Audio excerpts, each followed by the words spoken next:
আমাদের সকলের চাহিদা সফলতা, ব্যর্থতা কারোর চাহিদা নয়, হওয়ারও কথা নয়। কিন্তু সফলতা কোন পথে ও কোন কাজে,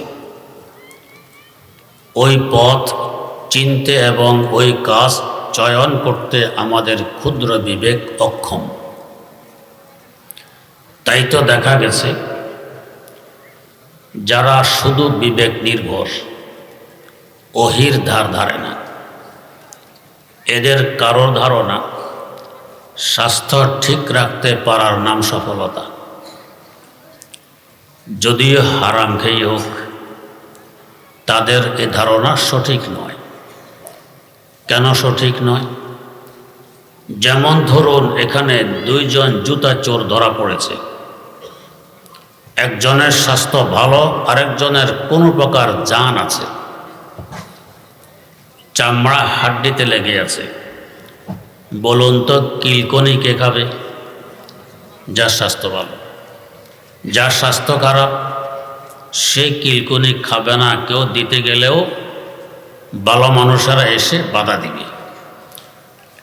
এমনি মারা যাচ্ছে, তোমার কনি খেয়ে মারা গেলে তুমি বিপদে পড়বে। তো একজনের কিসমতে কিলকনি জুটলো, আরেকজন কিলকনি থেকে বেঁচে গেল, অথচ অপরাধ উভয়জনের সমান। তো কিলকনি খাওয়া কি সফলতা? ব্যর্থতা। তো ব্যর্থতা টেনে আনলো কে? তার স্বাস্থ্য। তাহলে স্বাস্থ্য ভালো রাখতে পারার নাম সফলতা, এ ধারণা সঠিক নয়। আবার কারো ধারণা সম্পদ কামাই করতে পারার নাম সফলতা, এ ধারণাও সঠিক নয়। কেন সঠিক নয়? সফলতা তো বলা হয় কাঙ্ক্ষিত বস্তু হাতে আসার পর স্থায়ীভাবে ধরে রাখতে পারাকে। যেমন ধরুন, নদীতে মাছ মারতে গেলেন, একটি বিশাল বোয়াল মাছ পেয়ে আঞ্জা করে ধরে নদীর কূলে নিয়ে এসেছেন। মাছ রেখে মনের আনন্দে লাফালাফি আরম্ভ করে দিয়েছেন। বোয়ালেরও তো চক্ষু আছে, আপনাকে লাফ দিতে দেখে তারও লাফ দেওয়ার কথা মনে পড়ে গেছে। জোরসোরে এক লাফ মারল, নদীতে পৌঁছে গেল। বলুন তো, এটা কি আপনার সফলতা? সফলতা নয়, বরং যে মোটেও পায়নি তার তুলনায় আপনার ব্যর্থতা আরও মারাত্মক। যে পরিমাণ আফসোস আপনি করবেন, এই পরিমাণ আফসোস যারা পায়নি তারা করবে না। এবার আসুন সম্পদের কাছে।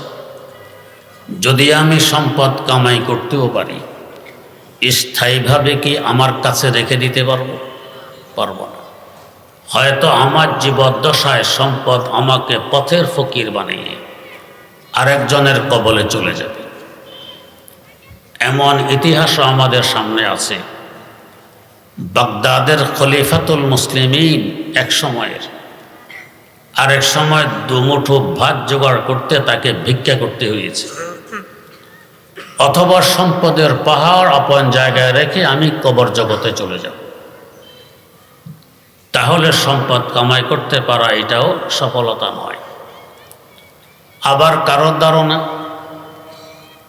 ক্ষমতা পাওয়ার নাম সফলতা, এ ধারণাও সঠিক নয়।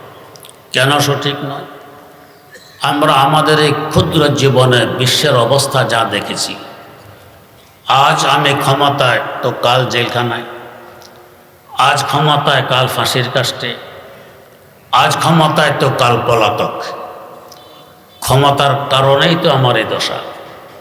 অতএব এর নামও সফলতা নয়।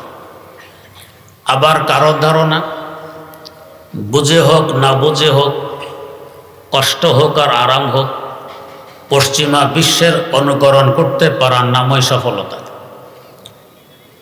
এ ধারণাও সঠিক নয়। কেন সঠিক নয়? দূর থেকে তাকাইলে একরকম দেখা যায়, ভিতরে ঢুকলে আরেক রকম দেখা যায়। রাস্তা থেকে ধান ক্ষেতের দিকে তাকাইলে দেখা যায় ক্ষেত ভরা ধান গাছ, ভিতরে ঢুকলে এখানে 3 হাত খালি, ওখানে আগাছা, এখানে জঙ্গল, ওখানে ঘাস। দূর থেকে পশ্চিমা বিশ্বকে সুন্দর দেখা যেতে পারে, ভিতরে ঢুকে বিচক্ষণতার সাথে জরিপ করলে আসল চিত্র সামনে বেশি উঠবে। ডক্টর ইকবাল মরহুম বড় বিজ্ঞ মানুষ ছিলেন। তাদের দেশে বহুদিন থেকেছেন, সেখান থেকে ডক্টরেট ডিগ্রি নিয়ে এসেছেন। তাদের শান্তি অশান্তি খুব বিচক্ষণতার সাথে জরিপ করে জরিপের ফলাফল তার কুলিয়াতে তুলে ধরেছেন। তিনি লিখতেছেন, তারিক হয় আফরঙ্গ মেশিনों के धुएं से, तारीख है अफरंगो मशीनों के धुएं से, ये वादी मैंने हिशायान तजल्ली, ये आयश फरावा, ये हुकूमत, ये तिजारत, दिल से न बेनूरों में महरूम तसल्ली, दिल से न बेनूरों में महरूम तसल्ली। তিনি বলেন যে মিল কারখানা ও ইন্ডাস্ট্রিজের ধোঁয়ায় তাদের আকাশ যেমন কালো হয়ে আছে, অশান্তির অনলে জ্বলতে জ্বলতে তাদের অন্তরে এমন কালো হয়ে আছে। প্রশ্ন জাগে, ব্যবসা বাণিজ্য তাদের হাতে, সম্পদ তাদের হাতে, অস্ত্র তাদের হাতে, ক্ষমতা তাদের হাতে, অশান্তি কেন? তিনি জবাব দিচ্ছেন, ये आयश फरावा, ये हुकूमत, ये तिजारत, दिल से न बेनूरों में महरूम तसल्ली। তো সবই আছে তাদের হাতে, নূরে ঈমান নেই। যে অন্তরে ঈমানের নূর নেই সে অন্তরে কখনো শান্তি আসতে পারে না। আজ আমাদের দেশে সন্তানেরা পিতামাতার অবাধ্য হয়, আমরা অস্বীকার করি না। এরপরেও বৃদ্ধ পিতা ও বৃদ্ধা মাতার দুমুঠো ভাতের ব্যবস্থা করলে এই অবাধ্য সন্তানই করে। মারা গেলে কাফন দাফনের ব্যবস্থা অবাধ্য সন্তানই করে। গিয়ে দেখুন পশ্চিমা বিশ্বের অবস্থা। যুবক ছেলেও আছে, যুবতী মেয়েও আছে। তো পিতামাতার সেবা করতে হবে, তাদের নৈতিক দায়িত্ব, এই বুঝটুকুও তাদের মধ্যে এখন আর বাকি রয়নি। দুঃখে দুঃখে বৃদ্ধ বৃদ্ধা ঘরে পড়ে মারা যাচ্ছে। দুর্গন্ধ ছড়িয়ে পড়লে পুলিশ এসে দুয়ার ভেঙে দেখে লাশ পচতেছে। এই দুরবস্থা দেখে সরকার বাধ্য হয়ে তাদের দেশে বুড়া বুড়ির ফার্ম খুলেছে। আমাদের দেশে যেমন হাঁস মুরগির ফার্ম আছে, গরু ছাগলের ফার্ম আছে, খাঁচার ভিতরে থাকে। বুড়া বুড়ির ফার্ম আছে, এরা বৃদ্ধাশ্রমে থাকে। সরকার যতই সেবা যত্ন করুক না কেন, আপন সন্তানের আপন জনের মতো সেবা যত্ন জীবনে হবে? কখনো হবে না। আমার আম্মাজান রাহেমাহুল্লাহ অসুস্থ হতেন। আপন ছেলে আছে, বিজ্ঞ ডাক্তার, বড় ডাক্তার, প্রফেসর আবু ইউসুফ সাহেব, যে আমার পাশে বসা। উনি দেখতে আসতেন, ওষুধপত্র দিতেন, মাঝে মধ্যে আমিও তার সাথে আসতাম। উনি মজাক করে আমার আম্মাকে বলতেন, মা এখন তো আর কোনো ওষুধ থাকবে না, ডেলিভারি এসেছে। কথাটি একেবারে অবাস্তব ছিল না। কেন? আপন সন্তানকে সামনে পেলে অনেক দুঃখ কষ্ট মুছে যায়। এমন ঘটনা পশ্চিমা বিশ্বে আছে।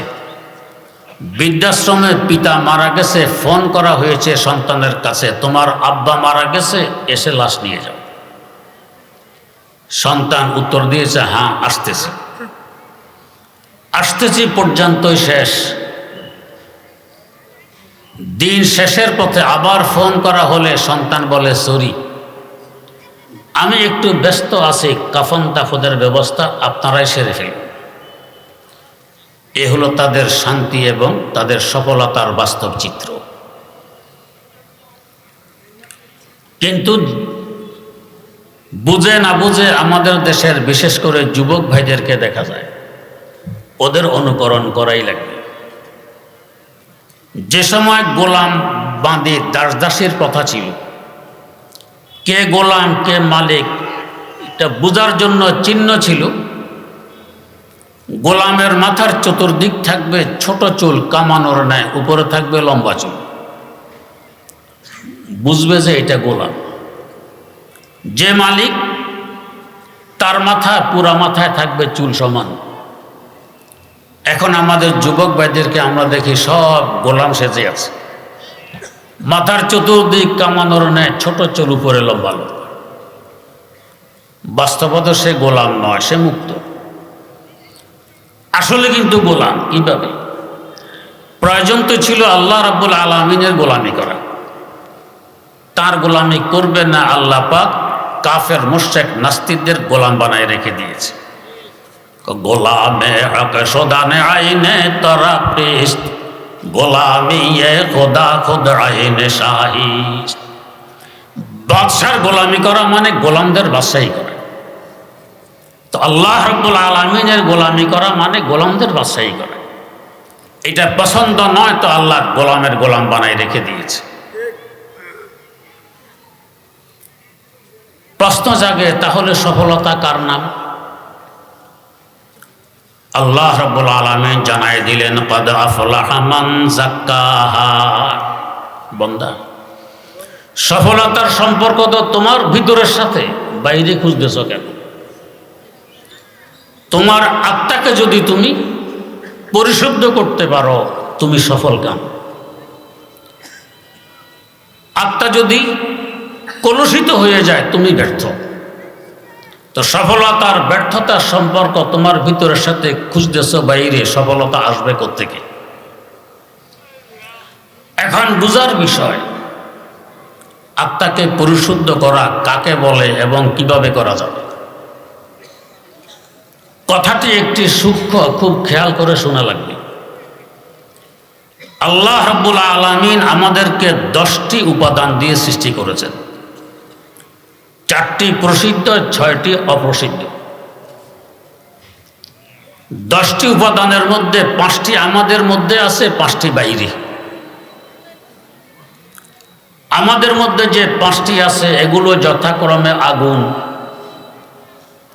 আমাদের মধ্যে আগুন আছে, তবেই তো শ্বাস নিঃশ্বাস গরম, পায়খানা প্রস্রাব গরম, রক্ত গরম, কারো মেজাজও থাকে গরম। 2 নম্বরে বাতাস, নাক মুখ দিয়ে বাতাস গ্রহণ করি আবার ত্যাগ করি।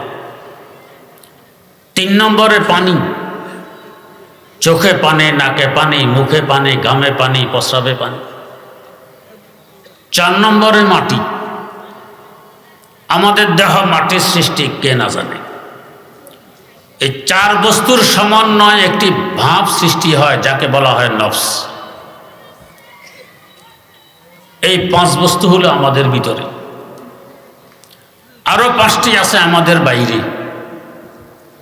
ওই 5টি যথাক্রমে কলব, ইংরেজিতে বলে হার্ট, বাংলায় বলে দিল। এক কলব আর হার্ট ভিতরে আছে, কিন্তু কোরআন হাদিসে যে কলব নিয়ে আলোচনা করে এটা বাইরে। 2 নম্বরে রূহ, 3 নম্বরে সির, 4 নম্বরে খফি, 5 নম্বরে আকফা। এই 5 বস্তু বাইরে। ভিতরের 5 বস্তু নিম্নমুখী, বাইরের 5 বস্তু ঊর্ধ্বমুখী। বাইরের 5 বস্তু নূরানি, ভিতরের 5 বস্তু জুলমানি, অন্ধকার। ভিতরের 5 বস্তু যেমন মানুষের আছে, সকল জীব জানোয়ারও আছে। এই দিক থেকে অন্য জীব জানোয়ার আর মানুষের মধ্যে তেমন কোনো ব্যবধান নেই। বাইরের 5 বস্তু আছে একমাত্র মানুষের, অন্য কোনো মাখলুকের নেই। এখানে অন্য মাখলুক থেকে মানুষের শ্রেষ্ঠত্ব, মানুষ আশরাফুল মাখলুকাত, শ্রেষ্ঠ সৃষ্টি। বাইরের 5 বস্তু থাকে কোথায়? তবেই তো যোগাযোগ সম্ভব হবে। যদি ভিতরের 5 বস্তুকে বাইরের 5 বস্তুর সাথে যোগাযোগ করাই দিতে পারে, বাইরের 5 বস্তুর প্রভাব বিস্তার করবে ভিতরের 5 বস্তুর মধ্যে, এতে ভিতরের 5 বস্তু হবে নূরানি, তখন আমার আত্মা হবে বিশুদ্ধ। আর যদি যোগাযোগ করাইতে না পারি, বাইরের 5 বস্তু বাইরে, ভিতরের 5 বস্তু ভিতরে, কোনো সম্পর্ক নেই, আমার আত্মা থাকবে কলুষিত। তো বাইরের 5 বস্তু কোথায় জানতে পারলে তো যোগাযোগ সহজ হবে।